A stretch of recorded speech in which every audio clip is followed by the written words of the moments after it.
प्रणाम। विजय भारत। पिछले अंक में हमने विराट पुरुष अर्थात ब्रह्मांड की उत्पत्ति के बारे में जाना और उसे भौतिक रूप में समझने का प्रयास किया। इसी प्रक्रिया को यदि हम विरुद्ध दिशा में लेके जाए तो उसे प्रलय कहते हैं। ग्रंथोनुसार 4 प्रकार के प्रलय होते हैं: नित्य प्रलय, नैमित्तिक प्रलय, प्राकृतिक प्रलय और आत्यंतिक प्रलय। जैसे ब्रह्मांड की उत्पत्ति है, स्थिति है, उसी प्रकार लय भी है। इसी लय को प्रलय कहते हैं।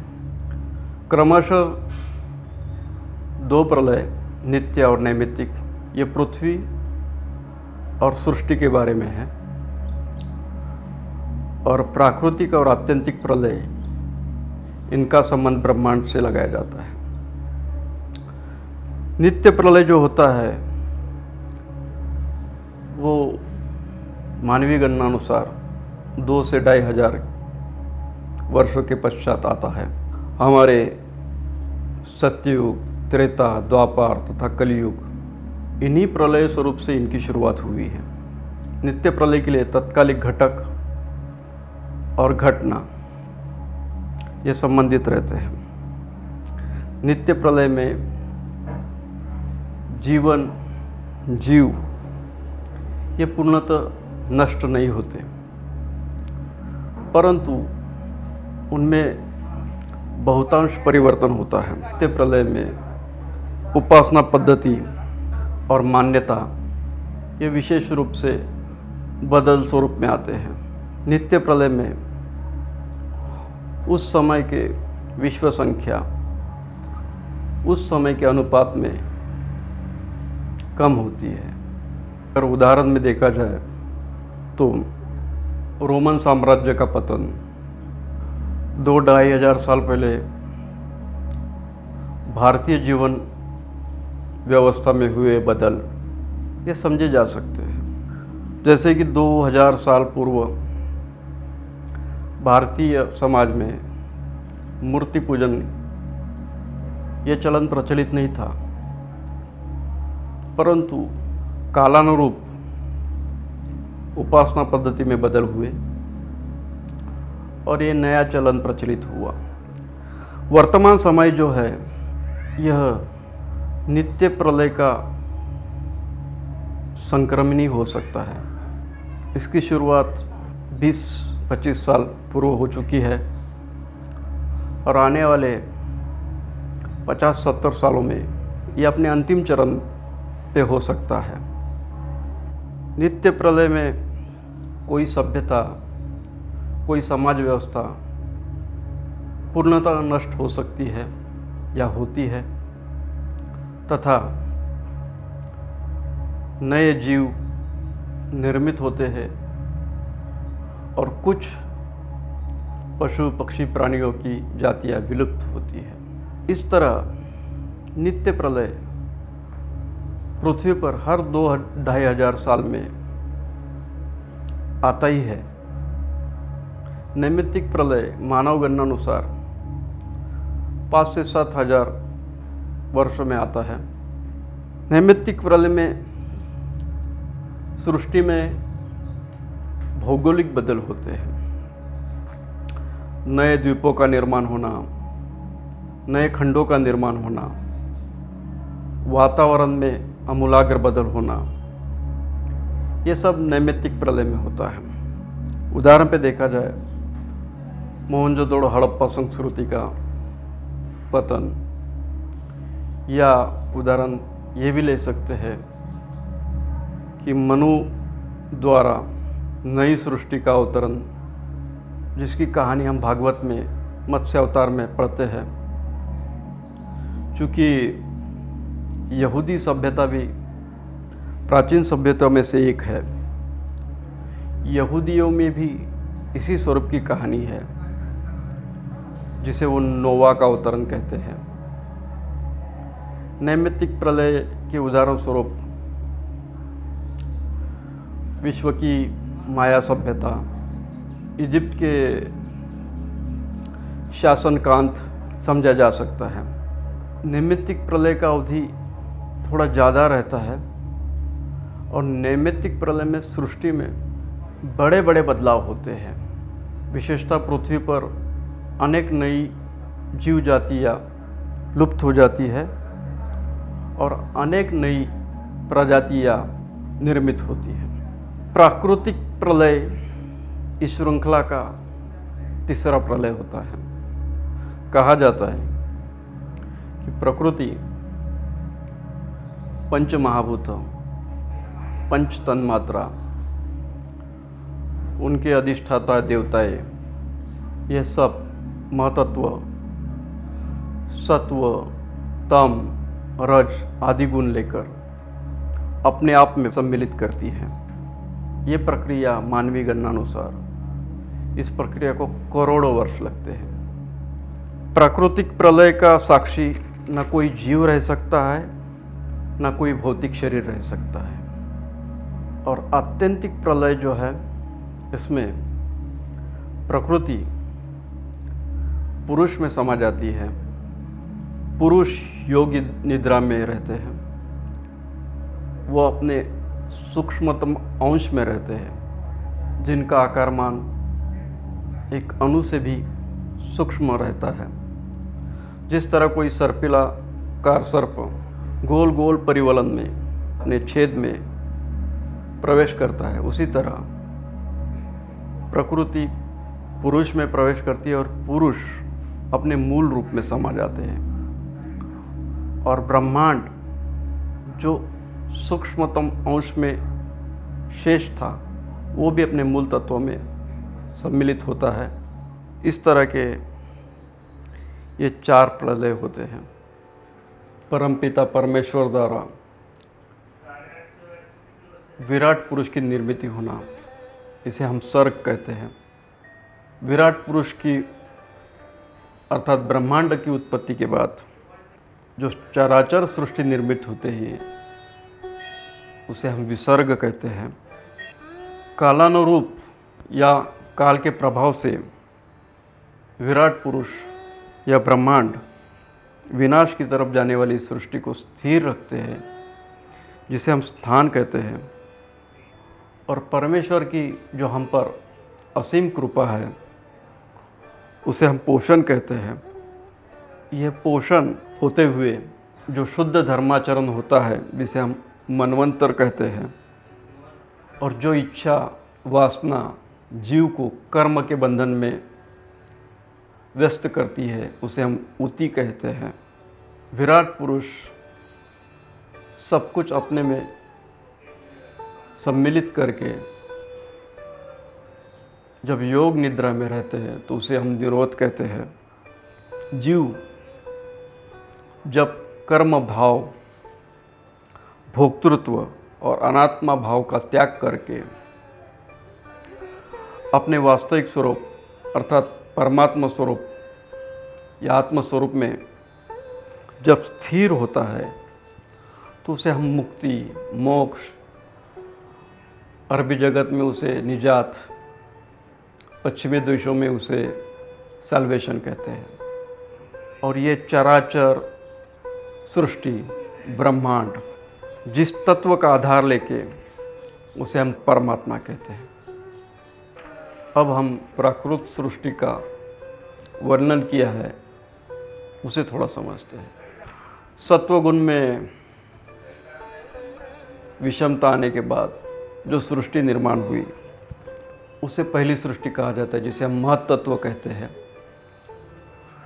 महत्त्व से अहंकार की निर्मित हुई, जिसमें पंच महाभूत, ज्ञानेंद्रिय, कर्मेंद्रिय, इनकी उत्पत्ति हुई, उसे हम दूसरी सृष्टि कहते हैं। तीसरी सृष्टि को भूत सर्ग कहा जाता है, जिसमें पंच तन्मात्राओं की उत्पत्ति हुई। चौथी सृष्टि में इंद्रिय, ज्ञान तथा क्रिया की उत्पत्ति हुई। पांचवी सृष्टि में सात्विक अहंकार से देवताओं की और मन की निर्मित हुई। छठी सृष्टि में तामिस्त्र, अंधतामिस्त्र, तम, मोह महामोह ऐसे विकार उत्पन्न हुए जो जीव के बुद्धि पे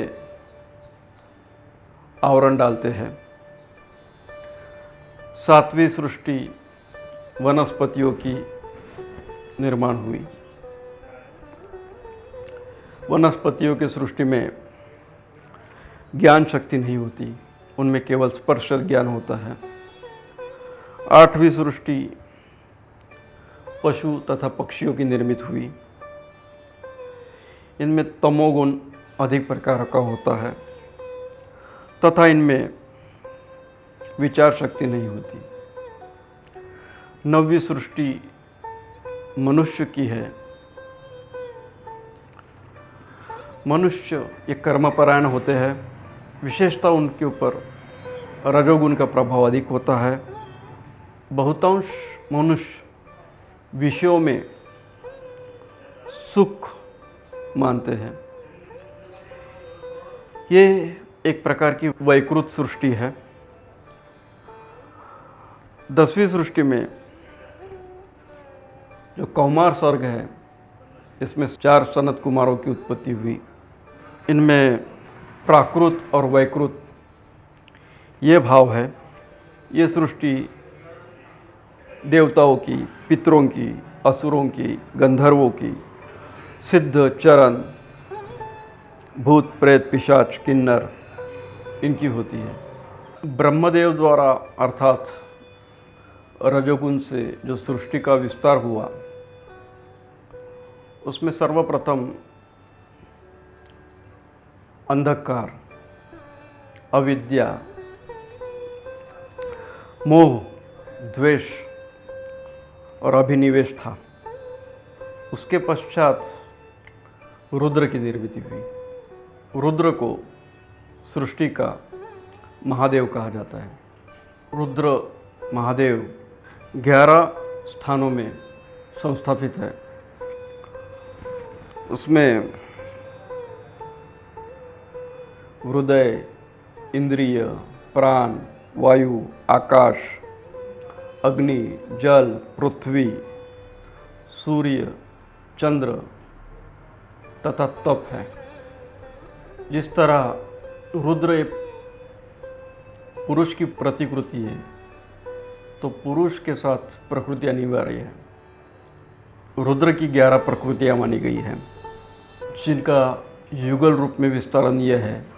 प्रथम मन्युधि, द्वितीय महिनस उष्णा, तृतीय शिव नियुत, चतुर्थ उग्ररेता इला, पंचम काल इरावती, छठवीं धुरुतव्रत दीक्षा, सातवीं मन वृत्ति, आठवीं महान उमा, नौवीं ऋतध्वज सर्पी, 10वीं भव अंबिका और 11वीं वामदेव सुधा। इस तरह 11 रुद्र और 11 रुद्राणियों को अपने अपने स्थानों पे स्थानांतरित किया गया।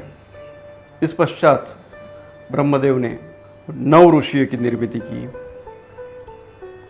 वो 9 ऋषियों के युगल इस प्रकार थे: मरीचि, कला, अत्रि, अनुसया, अंगिरथ, श्रद्धा, पुलत्स्य, हविर्भू, पुलह, गति, प्रतु, प्रिया, भृगु, ख्याति, वशिष्ठ, अरुंधति और 9वीं दक्ष, प्रसूति। ब्रह्मदेव पुत्र नारद, जिन्हें ब्रह्मचारी और त्रिकालदर्शी माना जाता है। इसी प्रकार 4 वेदों की निर्मिति हुई। पूर्वमुख वेद ऋग्वेद, दक्षिण मुख यजुर्वेद, पश्चिम मुख सामवेद और उत्तर मुख अथर्ववेद। उस पश्चात ये वेदों के वेद तथा उपवेद बने,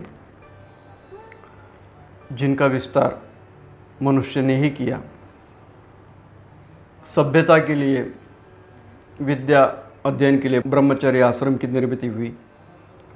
दान के लिए गृहस्थाश्रम, तप के लिए वानप्रस्थाश्रम और सत्य अर्थात परमेश्वर के प्राप्ति के लिए संन्यास आश्रम का मार्ग सुझाया गया। प्रथम स्त्री पुरुष को शत्रुपा मनु को मैथुन द्वारा 5 संततियाँ हुई। उनमें 2 पुत्र और 3 पुत्रियाँ थीं। उनके नाम इस प्रकार थे: प्रियव्रत, उत्तानपाद, आकुति, प्रसूति और देवहूति। इनमें से आकुति का विवाह प्रजापति रुचि के साथ हुआ, प्रसूति का विवाह प्रजापति दक्ष के साथ हुआ और देवाहूति का विवाह कर्दम ऋषि के साथ हुआ। कर्दम ऋषि और देवाहूति के पुत्र कपिल मुनि थे। आकुति और प्रजापति रुचि की संतान विष्णु और दक्षिणा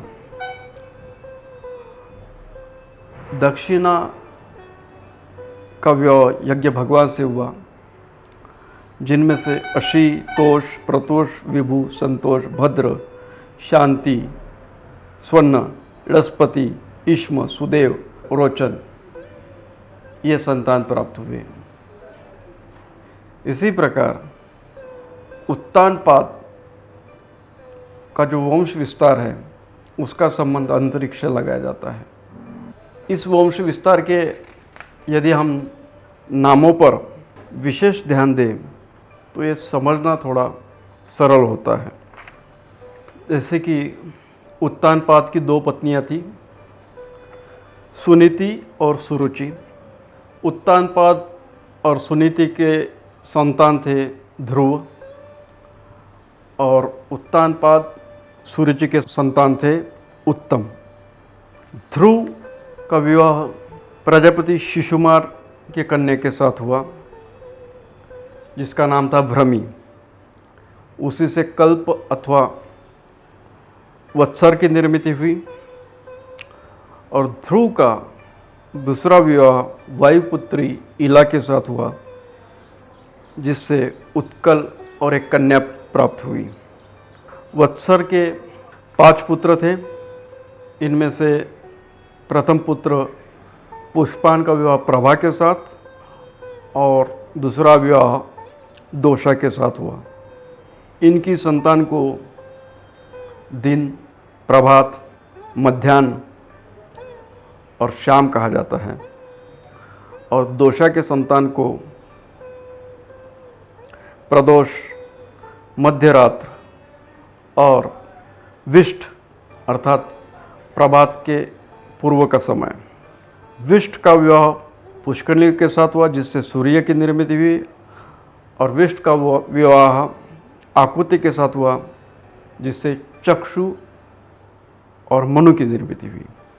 इस प्रकार उत्तानपाद के वंश का विस्तार का संबंध अंतरिक्ष से लगाया जाता है।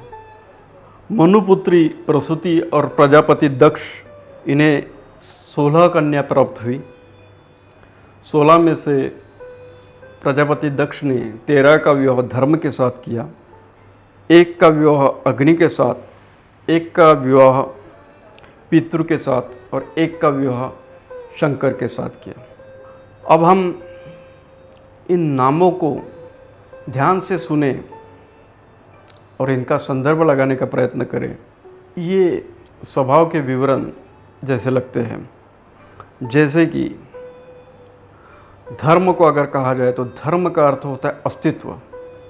धर्म और जब श्रद्धा साथ हो तो उनसे जो अपत्य होता है वो शुभ होता है। धर्म और मैत्री का अपत्य प्रसाद होता है। दया और धर्म से उत्पत्ति अभय की होती है। शांति और धर्म से उत्पत्ति सुख की होती है। तुष्टि और धर्म की संतान आनंद है। पुष्टि और धर्म इससे अहंकार निर्माण होता है। क्रिया और धर्म से योग निर्माण होता है। उन्नति और धर्म का फल है गर्व। बुद्धि और धर्म का फल है अर्थ। मेधा और धर्म साथ हो तो स्मृति प्राप्त होती है। तितिक्षा और धर्म से क्षेम की प्राप्ति होती है। रि और धर्म से प्रश्रय या अपत्य प्राप्त होता है। और अंत में मूर्ति और धर्म से नर नारायण की उत्पत्ति होती है। इसी प्रकार अग्नि और स्वाहा से पावक, पवमान और शुचि इनकी प्राप्ति होती है। पितृ और स्वधा इनसे धारिणी और वैना इनकी प्राप्ति होती है। और शंकर और सती इनकी बहुत सी दंत कथाएँ प्रचलित हुई। तर्क द्वारा अगर हम उत्तानपाद का वंश विस्तार समझे, ऐसा प्रतीत होता है शिशुमार चक्र ये ब्रह्मांड का भ्रमण का केंद्र है और ब्रह्मांड के भ्रमण केंद्र पास जो ध्रुव है वो स्थिर है और उसी की कालगणना में अपने आकाश गंगा के भ्रमण का आधार है।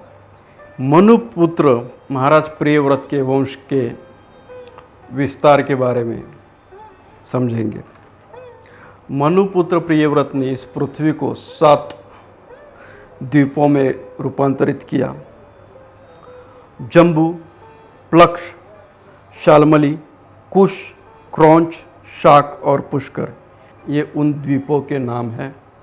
प्रियव्रत को 7 संतान थे। उन 7 संतानों को एक एक द्वीप का अधिकार दिया गया। जैसा जम्बू द्वीप का अधिकार उनके ज्येष्ठ पुत्र अग्निद्र को दिया गया, प्लक्ष द्वीप का अधिकार इद्मजिन्न को, शाल्मली का यज्ञबाहु को, कुश का हिरण्यरेता को, क्रौंच का धृतपृष्ठ को, शाक का मेघातीर्थी को और पुष्कर का वित्तिहोत्र को।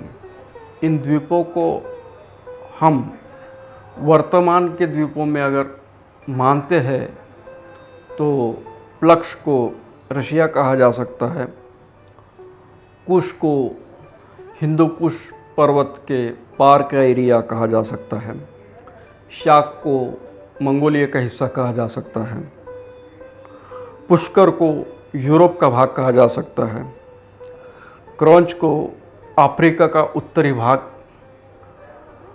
और शाल्मली को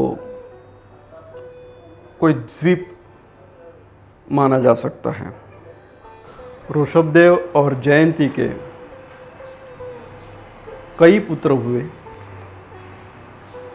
उनमें से प्रमुख उनके नाम ये हैं: भारत, कुशावर्त, इलावर्त, ब्रह्मावर्त, मलय, केतु, भद्रसेन, इंद्रस्पृक, विदर्भ, किकट।